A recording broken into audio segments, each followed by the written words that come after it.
That will be a very good position.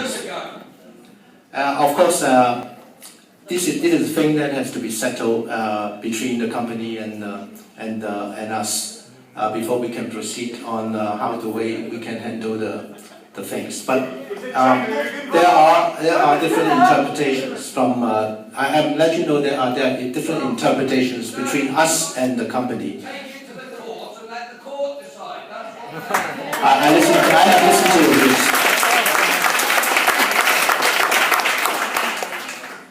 Hello, Mr. What I want to say is that you cannot just see Discovery Bay Transport Services as like other normal ferry company. They are not just Star Ferry. They are just a conglomerate.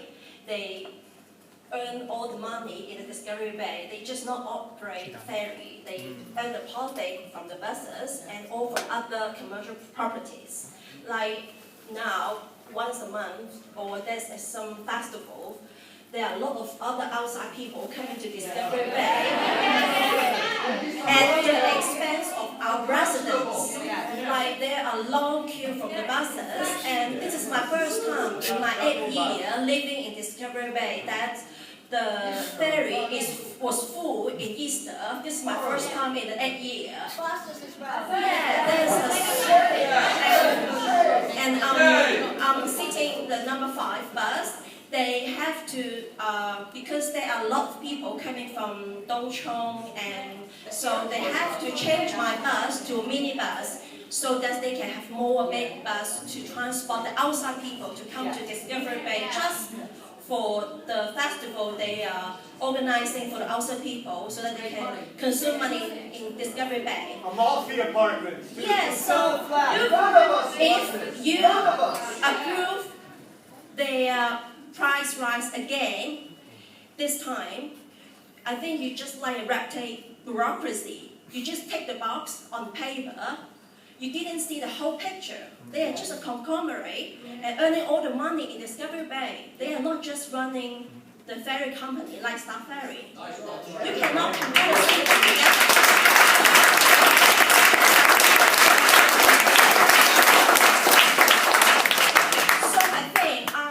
I don't know because we just have the 180,000 people living in Discovery Bay, and most of them are expats. Yeah, 18,000. So and most of them are expats. I don't know, maybe you don't care of them. I don't know, but I think you as a civil servant, I thought as a civil servant, you try your best to work for the welfare of the residents in Hong Kong, right? My name is Sylvia Young, standing here today. I am a permanent Hong Kong resident. I made a petition to you right now here tonight. I hope you can look at in the case thoroughly and not just look at it as other ferry company applying for the ferry fare increase. So I hope you can do your job.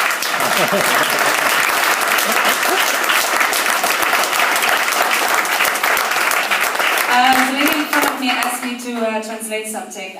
She's living very close to the tunnel.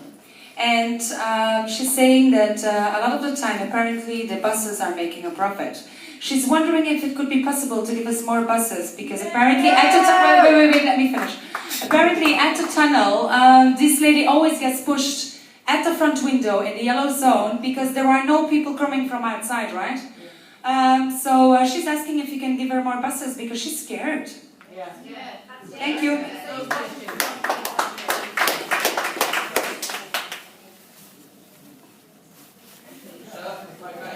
Whilst we're talking about the issue of transparency, you are the government, you are a private company, Tony.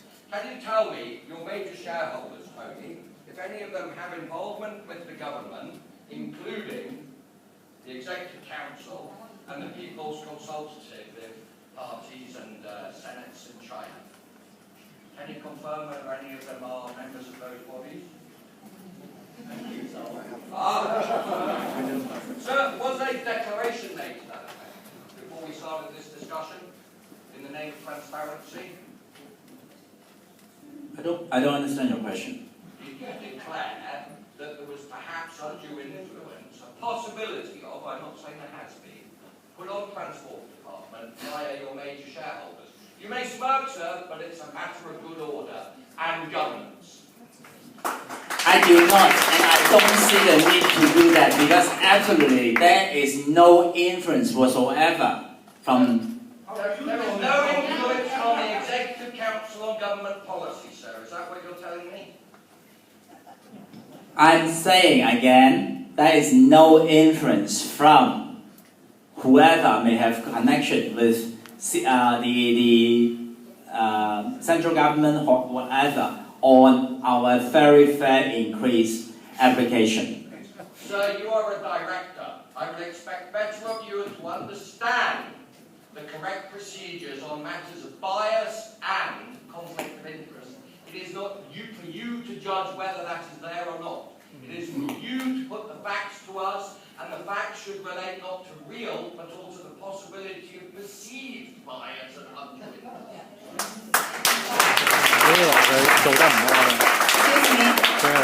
I think today we focus a lot on the ferry fares and the rise. I think we miss out, or rather we play down the bus fare.